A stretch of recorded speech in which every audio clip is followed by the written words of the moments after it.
আল্লাহ তাবারক ওয়া তাআলা যখন মানুষ বানালেন, তিনি যখন বললেন ইন্নী জাঈলুন ফিল আরদি খলিফা, আমি একটা কওম, আমি একটা সম্প্রদায়, আমি একদল মানুষ বানাতে চাই যাদের পরিচয় হলো তারা আমার খলিফা।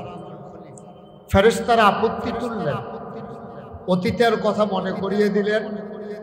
এর আগে আপনি জিন বানিয়েছেন, ওরা যেমন করে মারামারি কাটাকাটি ঝগড়া বিবাদ করেছে, মানুষ বানাবেন এমনই তো করবে। আল্লাহ তাবারক ওয়া তাআলা যা জানেন আমরাও জানি না, ফেরেশতাও জানে না, জিনও জানে না। তিনি যা জানেন তিনিই শুধু জানেন। তিনি ঘোষণা দিয়ে দিলেন ইন্নী আ'লামু মা লা তা'লামুন, আমি যা জানি তোমরা তা জানো না। অর্থাৎ তোমরা যা মনে করেছ মানুষগুলো মারামারি করবে, কাটাকাটি করবে, ঝগড়া বিবাদ করবে, লুটতরাজ করবে, রাহাজানি করবে, এর বাইরেও মানুষের একটা রূপ আছে। বন্ধুগণ, খুব মনোযোগের সাথে কথা শুনতে হবে। সময় কম, কথা বেশি, খেতে হবে সব, তরকারির আইটেম অনেক বেশি। এই জন্যে সব কিছু থেকে খুব দ্রুততার সাথে লোকমা দিতে হবে। যারা শাহিদারি করবেন তাদের যেমন একটা দায়বদ্ধতা আছে, আপনারা যারা শাহিদারি গ্রহণ করবেন তাদেরও কিন্তু একটা দায়বদ্ধতা আছে। তো যে কথাটুকুন বলতে চাই, আল্লাহ তাবারক ওয়া তাআলা এই দুনিয়ার ভিতরে যখন মানুষ পাঠিয়ে দিলেন, মানুষ বানিয়ে ফেললেন, আল্লাহ তাবারক ওয়া তাআলা জানতেন যে মানুষগুলো সবগুলো মানুষের মাঝে একটা পশু বাস করে। আমরা যারা প্রাণ আছে তাদেরকে বলা হয় প্রাণী। মন না থাকলে মানুষ হওয়া যায় না। একটা পশু, একটা কুকুর, একটা শিয়াল, একটা জন্তু জানোয়ার, ওদের যেমন চোখ আছে, মুখ আছে, কান আছে, নাক আছে, হাত পা আছে, সব থাকার পরে ওরা পশু আর আমরা মানুষ। ওরা সৃষ্টির নিকৃষ্ট জীব, আমরা আশরাফুল মাখলুকাত। পার্থক্যটা কিসে? মন থাকলে, প্রাণ থাকলে প্রাণী হয়, মন না থাকলে মানুষ হওয়া যায় না। আল্লাহ আমাদেরকে সেই মহামূল্যবান মন, আকল, বোঝ, বিবেচনা, ভালো মন্দ বুঝার ক্ষমতা আল্লাহ আমাদেরকে দান করেছেন। পড়েন আলহামদুলিল্লাহ। এজন্য আল্লাহর ওলি বলেছেন, মানে আরাফা নাফসাহু ফাকাদ আরাফা রাব্বাহু, যে তার নিজেকে চিনেছে সে তার আল্লাহকে চিনেছে। আমরা নিজেকে কতটুকু চিনতে পেরেছি এটার উপরে নির্ভর করবে আমরা আল্লাহকে কতটুকু চিনতে পারলাম। বন্ধুগণ, তাহলে আমি যে কথাটুকু বলছিলাম যে সবাই আমরা প্রাণী। গরু একটা প্রাণী, ছাগল একটা প্রাণী, সিংহ একটা প্রাণী, একেবারে পিঁপড়া, তা মশা, মাছি, সব প্রাণী। আমরা মানুষ কেন? আমরা মানুষ হচ্ছে বিবেকের কারণে, আকলের কারণে।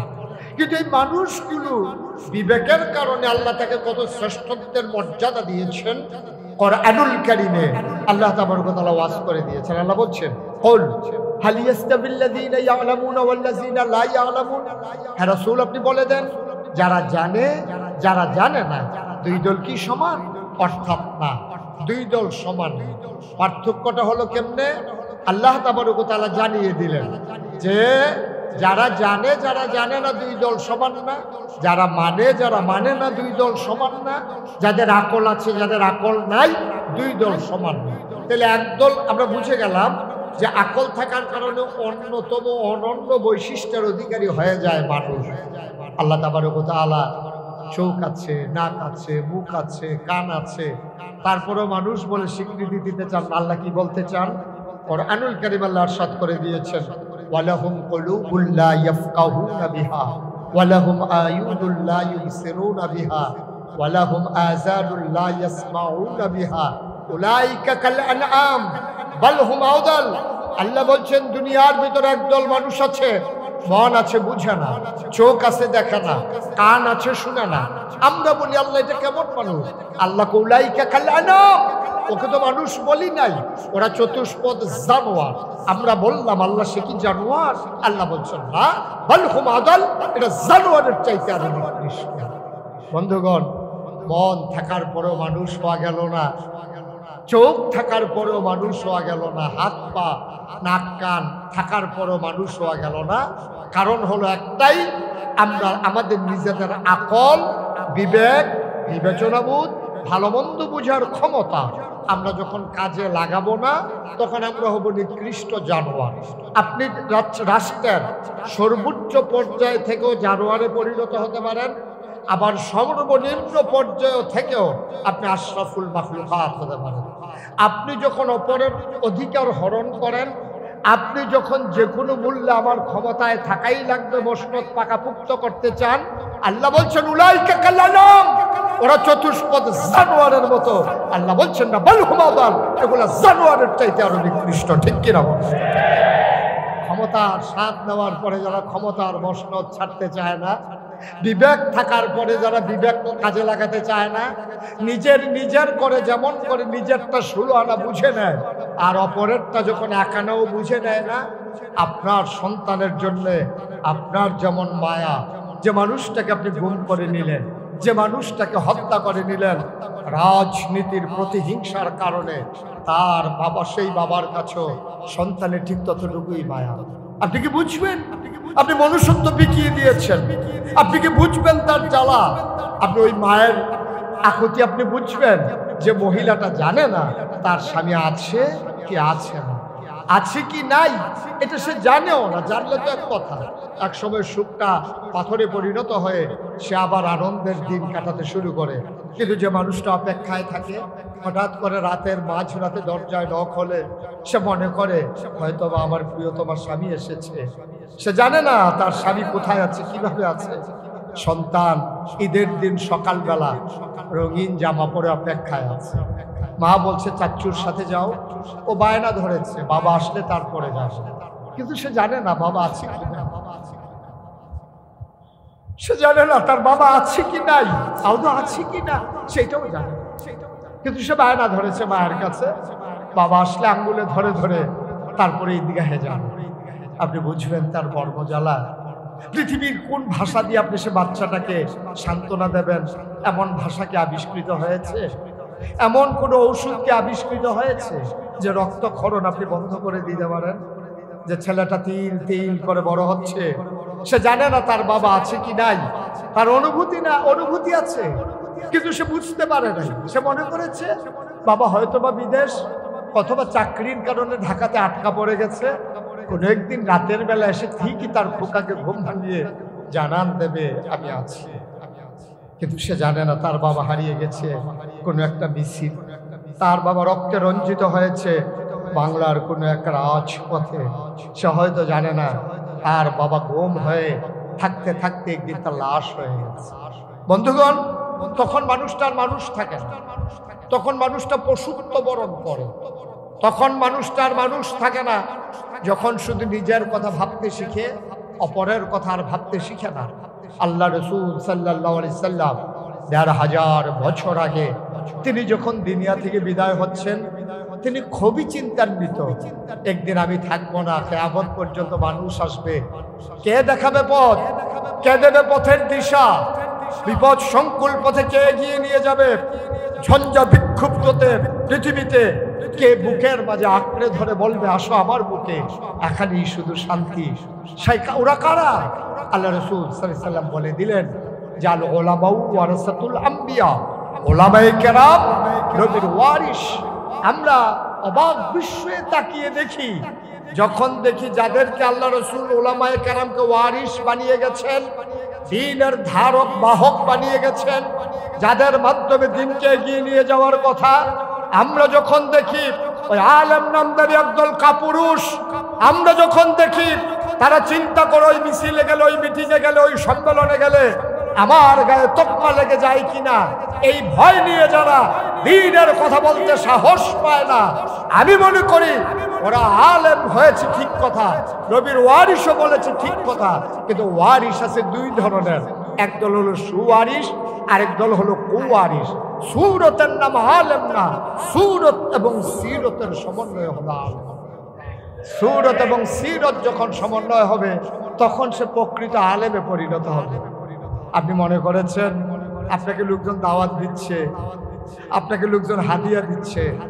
গাছের প্রথম লাউটা, মাছের মাথাটা, গরুর কলিজাটা, বিদেশি ছেলের প্রথম বেতনের টাকাটা সব আপনি পাচ্ছেন। আপনি মনে করেছেন দল মত নির্বিশেষে সকল মানুষ সম্মান করে। মনে রাখবেন, দল মত নির্বিশেষে কোনো মানুষ এই পৃথিবীতে ইসলামের দৃষ্টিকোণ থেকে সম্মান পায় নাই, পাবার কথাও না। যদি পাইতো আমার নবীজি আবু জেহেলের সম্মান পাইতো, ঠিক কিনা বলেন? ওই নবী তো আবু জেহেল তো ওনাকে সম্মান করে নাই, বরঞ্চ মেরে ফেলতে চেয়েছে, বরঞ্চ থামিয়ে দিতে চেয়েছে। যেই নবীর জন্ম মক্কায়, শৈশব মক্কায়, তারুণ্য মক্কায়, কৈশোর মক্কায়, যৌবন মক্কায়, বিয়ে করলেন মক্কায়, নিজের বাড়ি মক্কায়, শ্বশুর বাড়ি মক্কায়, বেআইর বাড়ি মক্কায়, লেনদেন করলেন মক্কায়, চলাফেরা করলেন মক্কায়, বংশের সকল লোক মক্কায়, তিনি থাকতে পারলেন না মক্কায়। কারণটা, সমস্যাটা কি ছিল?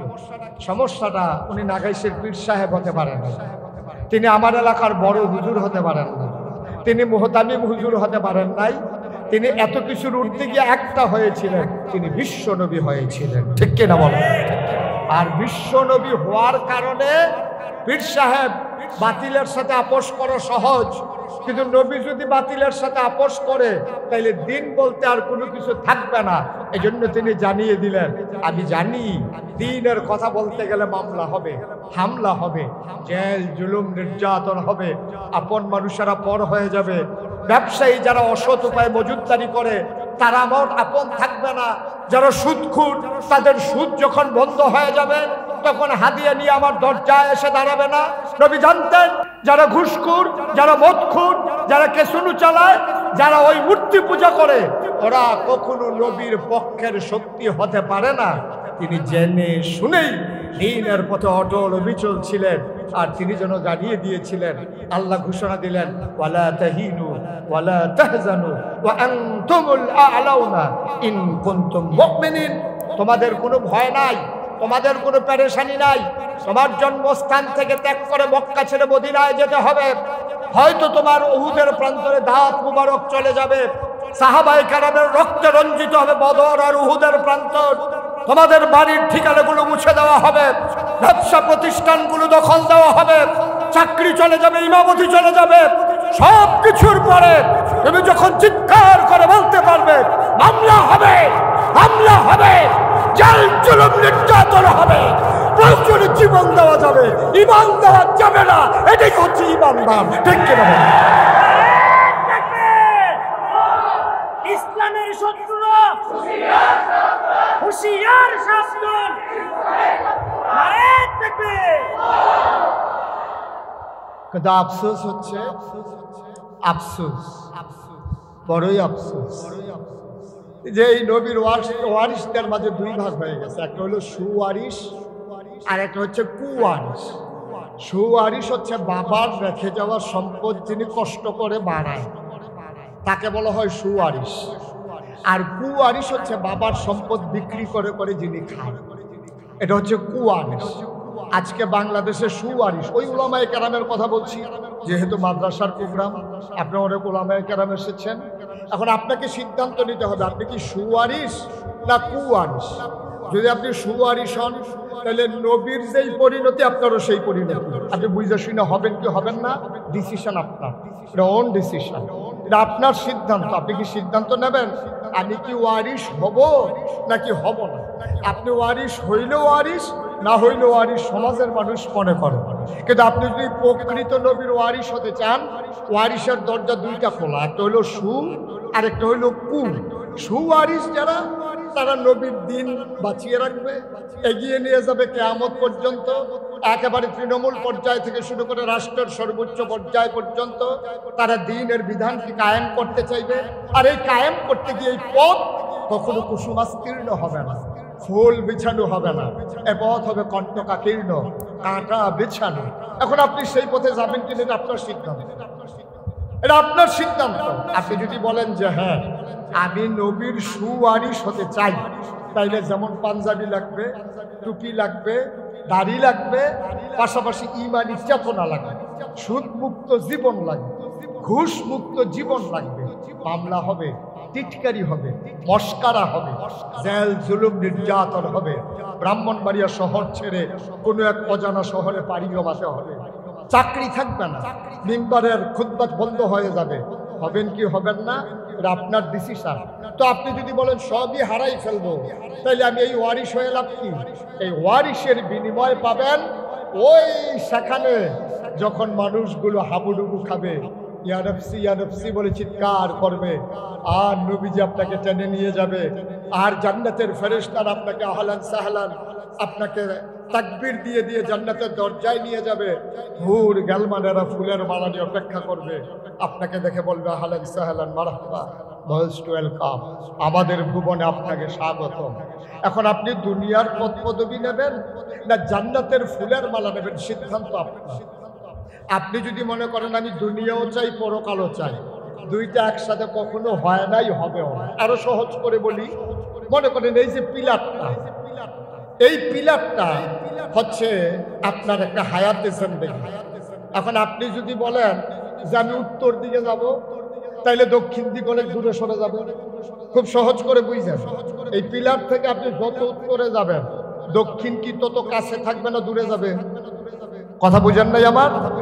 এই পিলার থেকে আপনি যত উত্তরে যাবেন তাইলে দক্ষিণ দিকটা কি কাছে থাকবে না আরো দূরে যাবে? ওই পিলারটা, এই পিলার থেকে ওই পিলারের দূরত্ব, আপনি মাঝে দাঁড়িয়ে আছেন, ওই যে ছাতাটা যেখানে আছে এই জায়গায় আপনি ছাতাটা টাল দিয়ে ধরেন তো দেখি, এই যে এই জায়গায় মনে করেন আপনি দাঁড়িয়ে আছেন। এখন এখানে হলো জান্নাত, এই পিলারটা হলো জান্নাত, আর ওই পিলারটা হলো দুনিয়া। আপনি খেয়াল করেন ওই দুনিয়া ওই পিলারটা।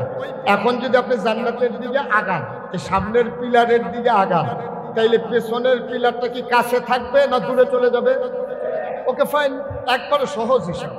আপনি মাঝামাঝি দাঁড়িয়ে আছেন, এখান থেকে সামনে জান্নাতের দিকে হাঁটলে আপনি যেখানে দাঁড়িয়ে আছেন পেছনটা আরো পেছনে পড়ে যাচ্ছে, দুনিয়া আরো পেছনে পড়ে যাচ্ছে, জান্নাতের দিকে আপনি হাঁটতেছেন। এবার যদি আপনি মনে করেন যে আমি ওই পিলারের দিকে হাঁটবো, তাহলে এই পিলারটা আপনার পেছনে পড়ে যাবে, দূরে সরে যাবে। তো এটার নাম তো জান্নাত। আপনি যখন দুনিয়ার দিকে হাঁটা শুরু করেন তখন জান্নাত পিছনে চলে যায়, আর জান্নাতের দিকে যখন হাঁটা শুরু করেন তখন দুনিয়া পেছনে চলে যায়।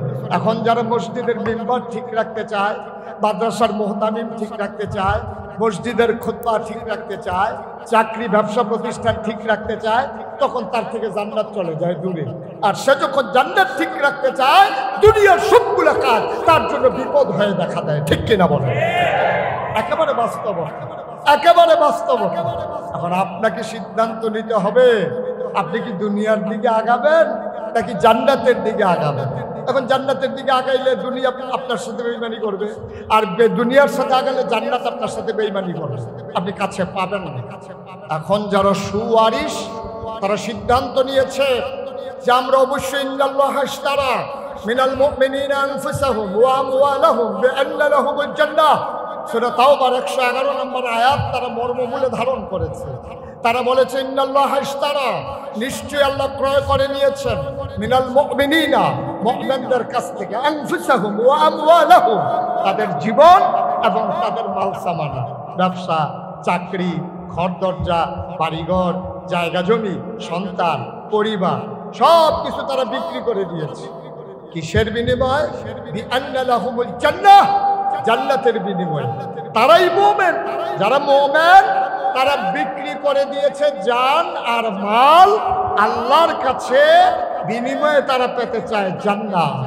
তাইলে আপনি বিক্রি করে দেওয়া সম্পদের উপর আপনার তো কোনো অধিকার নাই, আপনার তো কোনো অধিকার নাই।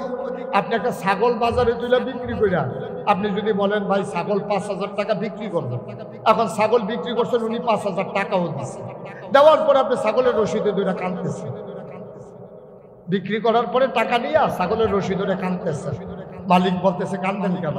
ভাই এই ছাগলটা রে আমি খাওয়ার সময় একটু খাবার আলাদা করে খাওয়াইতাম, আমি আমার খাটের নিচে ঘুম পাড়াইতাম ছাগলটারে, অনেক সময় বিছানার উপরও ধরে শুয়ে থাকতাম, খুব মায়া লাগতেছে, টাকা দিলে দিছেন, ছাগলটা আবার দিয়া শুইলা যান। তাইলে আপনার যে পিটায় নাই, ওনার মনটা ভালো ছিল, এই জন্য আপনি পিঠা পাও না, টাকায় টাকা নিছেন, আবার বলতেছেন ছাগলটাও দিয়ে ফেলেন। আপনি জান্নাতের বিনিময়, জান আর মালের বিনিময়ে জান্নাত কিনা বসে রয়েছেন, আবার কোন আল্লাহ জানার মালটাও একটু দিয়েন। আল্লাহ বললে পিটায় নাই, নাইলে পিটা পাও না, পিটা আমরা পাও না। আপনি জানার মালটা বিক্রি করে দিয়ে আসছেন, বিনিময়ে জান্নাত কিনছেন।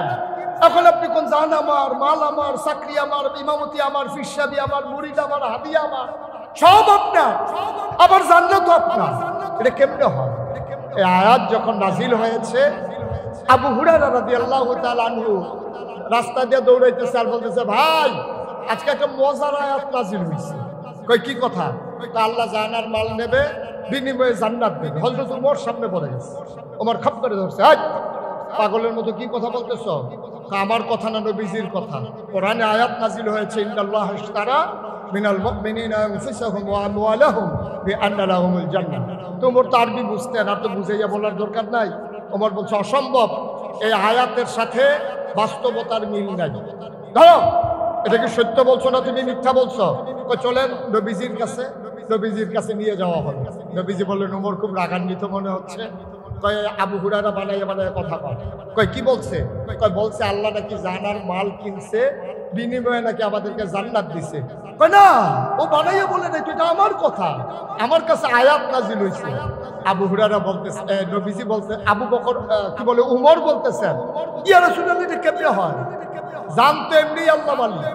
জানের মালিক কে? কথা কয় না। জানের মালিক কে? জানের মালিক কে?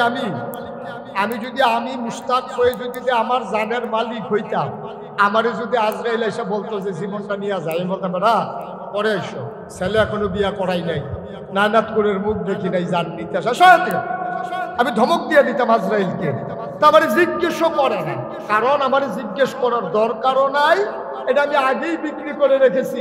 পাওনাদার ক্রেতা তার জিনিস বুঝে নিতে আসছে, মালিকের খোঁজ করার দরকার নাই তো। এই জন্য বলছে, যাও জীবন গিয়ে নিয়ে আসো। তাহলে আমার জান আমার না, আমার মাল কি আমার? কথা বলেন, আমার মাল আমার? আমার মাল যদি আমার হইতো, আমার ধান পাকা জমিনের উপরে বন্যার পানি দেওয়ার আল্লাহর ক্ষমতা ছিল না। আল্লাহ জিজ্ঞেস করা লাগতো, তোমার জমিনে একটু পানি দিতে চাই। তা আমি বলতাম যে আল্লাহ ধানগুলা কাইটা নেই, পরে আপনি দিলে দিয়ে, এখন দেওয়া যাবে না। যেহেতু পাকা ধানের উপরে পানি চলে আসে, আমার জান যে কোনো মুহূর্তে হরণ হয়ে যায়, তাইলে বুঝা গেল এই জানের মালিককে। সবাই বলেন, মালের মালিককে, জান্নাতের মালিককে। তাহলে লেনদেন হয় কেমনে? আপনি যদি এই টিস্যু বক্সটা কিনতে যান, তাহলে আপনি কি করতে হবে? বলতে হবে, ভাই টাকা দেন, টিস্যু বক্সটা দেন। তাহলে টাকাটা আপনার, টিস্যু বক্সটা দোকানদার। এভাবেই তো লেনদেন হয়। তো ওনারে যদি বলেন যে ভাই আপনার ক্যাশে যে টাকা আছে, ওই টাকাটা আপনি রাখেন আর আমার এই টিস্যু বক্সটা দেন, তো সে বলবে যে ক্যাশে তো আগের থেকে আমার টাকা আছে, তুমি যা রাখার দরকার কি? আর টিস্যু বক্স আমার, তুমি নিতে হইলে তোমার টাকা দিতে হবে। উমর তো এটা বুঝে ফেলাইছে, বড় জ্ঞানী মানুষ। উমর বলে, জানের মালিকও আল্লাহ, মালের মালিকও আল্লাহ, জান্নাতের মালিকও আল্লাহ। আল্লাহ কয় জান আর মাল দেবো, জান্নাত বিনিময় দিয়ে দেবে, তো মিলে না তো। তিনটার মালিকে তো আল্লাহ। আল্লাহ বলছেন, হ্যাঁ জানের মালিক আমি আল্লাহ, মালের মালিক আমি আল্লাহ। তুমি বিক্রি করে দিয়েছো, কিন্তু তোমার কাছে আমি জান আর মালটাকে আমানত রেখেছি। সুবহানাল্লাহ বলবেন না? বিক্রি করছো তুমি, কিন্তু আমি আমানত রাখছি তোমার কাছে।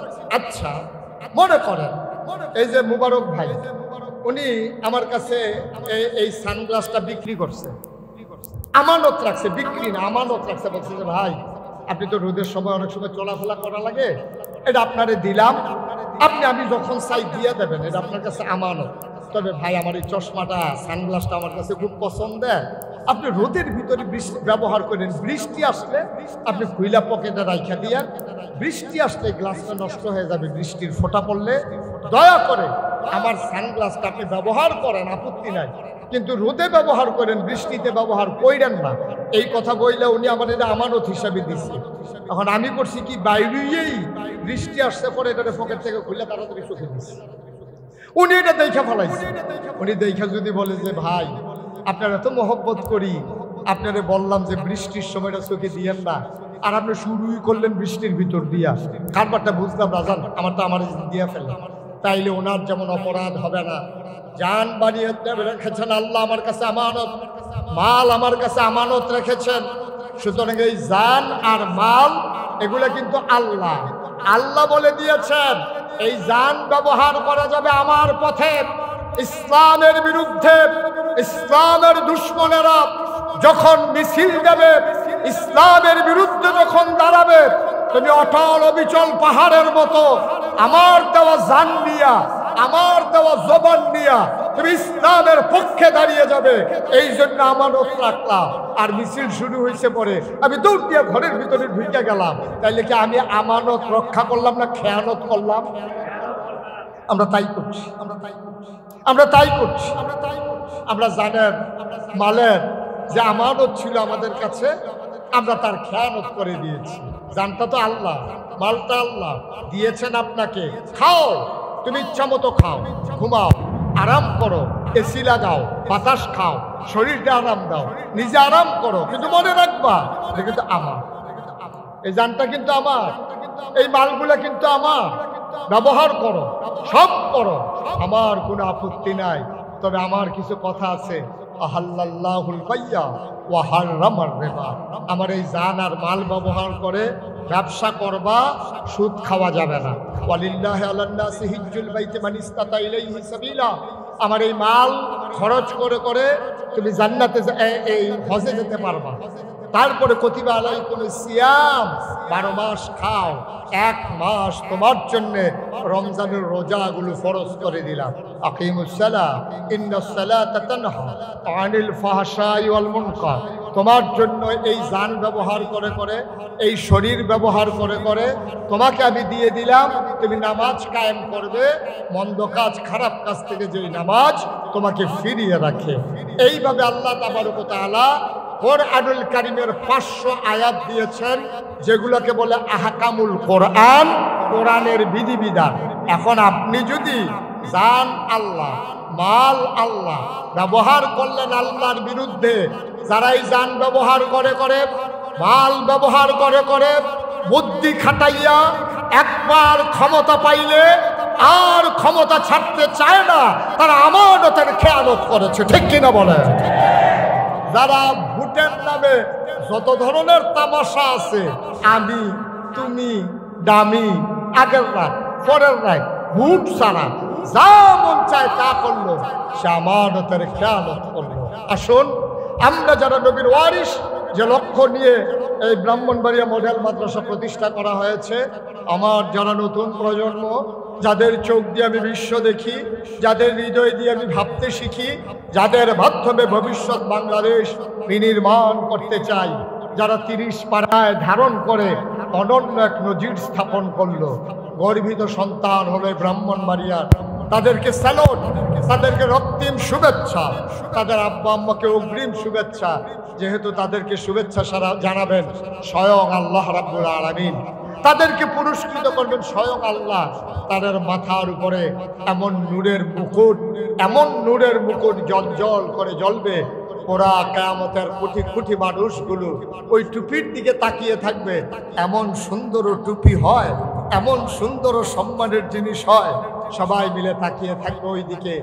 আর আল্লাহ তাবারক ওয়া তাআলা ডেকে বলবেন, ও হাফেজে কোরআন, আমার কোরআনকে যারা 30 পারা সিনায় জায়গা করে নিয়েছো, তোমাদেরকে আজকে অনুমতি দেওয়া হলো 10 জন লোককে সুপারিশ করে করে তোমরা জান্নাতে নিয়ে যাও। বন্ধুগণ, এইভাবে আল্লাহ তাবারক ওয়া তাআলা তাদের পুরস্কৃত করবেন, তাদের মর্যাদার অধিকারী করবেন। যারা আজকে হাফেজের বাবা হয়েছেন, হাফেজের মা হয়েছেন, তাদের মর্যাদা নাগাইশের পীর সাহেব কামাল উদ্দিন জাফরি ওনাদের চাইতে অনেক ঊর্ধ্বে, কারণ ওরা ঘোষিত আল্লাহর দরবারে পুরস্কৃত। সুবহানাল্লাহ বলবেন না? ঘোষিত, কোনো সন্দেহ, কোনো সন্দেহ নাই, ঘোষিত পুরস্কার প্রাপ্ত ওরা, ওরার মর্যাদা হবে বেশি। বন্ধুগণ, 56,000 এই বর্গ মাইলে টেকনাফ থেকে তেঁতুলিয়া, রূপসা থেকে পাথুরিয়া, 18 কোটি মুসলমানের, 18 কোটি জনগণের এই বাংলাদেশে সবাই মিলে আমরা যার যার অবস্থান থেকে একটু দায়িত্ব পালন করি, একটু দায়িত্ব পালন করি।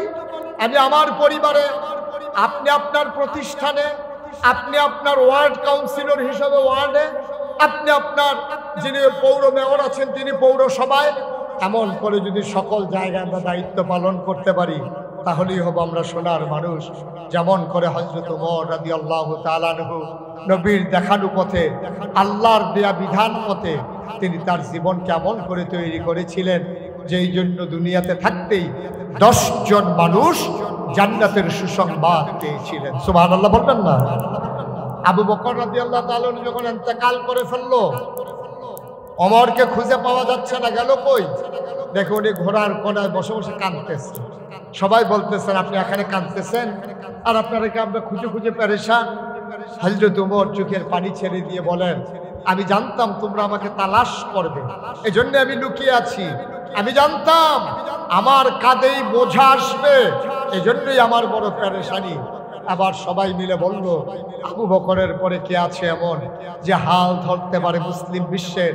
হযরত ওমর অবনত মস্তকে সকলের চাওয়াকে পাওয়ায় পূর্ণতা দিয়ে দিলেন। ইতিহাস প্রমাণ করে দিয়েছে, মুখরোচক কোনো গল্প নয়, বানানো কোনো ইতিহাস নয়। ইতিহাস প্রমাণ করে দিয়েছে, বাস্তব কথা শুনে যাও। হযরত ওমর এশার নামাজ পড়ে একটু খেয়ে বের হয়ে যেতেন দুদু মরু প্রান্তরে। তিনি ঘুরে ঘুরে দেখতেন কে খায় কে খায় না, কে ঘুমায় কে ঘুমায় না।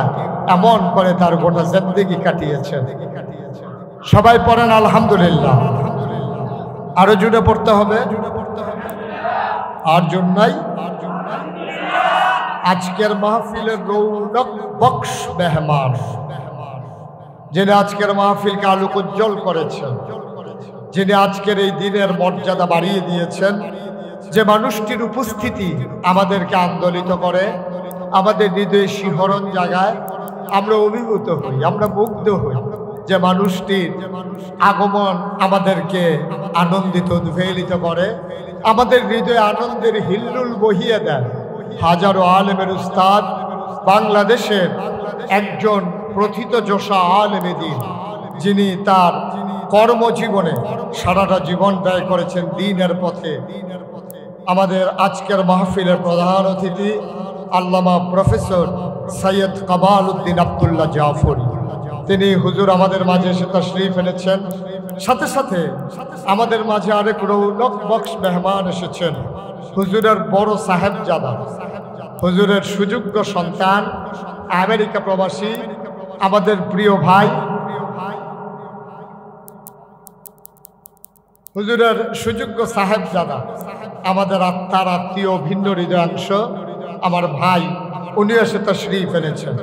আমরা এই প্রোগ্রাম স্থল থেকে, আয়োজকদের সবার পক্ষ থেকে আমরা হুজুরকে মুবারকবাদ জানাই। আহলান সাহলান মারহাবা, মোস্ট ওয়েলকাম, আমাদের ভুবনে আপনাকে স্বাগত। সম্মানিত উপস্থিতি, যেহেতু সময় একেবারেই কম, ঘড়ির কাঁটা টেকটিক করে জানিয়ে দিচ্ছে মাইক ছেড়েই দিতে হবে, যেহেতু আমার পরে আরো কিছু কার্যক্রম আমাদের আছে, আনুষ্ঠানিকতা আছে। তো আমরা সবাই মিলে আমাদের যার যার অবস্থান থেকে আমরা আমাদের দায়িত্বটুকুন পালন করি। মায়েরা সন্তান যখন পেটে ধারণ করবে, নিয়ত করবে এই সন্তান যদি সহি সালামতে দুনিয়াতে আসে, তাহলে সন্তান দ্বীনের মুজাহিদ হবে। বাবা তার সন্তানকে লালন পালন করবে এইভাবে, আমার সন্তান একদিন যখন বয়স প্রাপ্ত হবে, দ্বীনের স্বাধীনতা, সার্বভৌমত্ব আর ইসলামের সুমহান আদর্শ রক্ষা করতে গিয়ে সে হবে পাহারাদার। আসুন সবাই মিলে আমরা এমন করে নিজেদেরকে এগিয়ে নিয়ে যাই, নিজেদেরকে প্রস্তুত করি, সবাই মিলে নিজেদেরকে গড়ে তুলি, সবার জন্য দোয়া করি, সবার কাছে দোয়া চাই।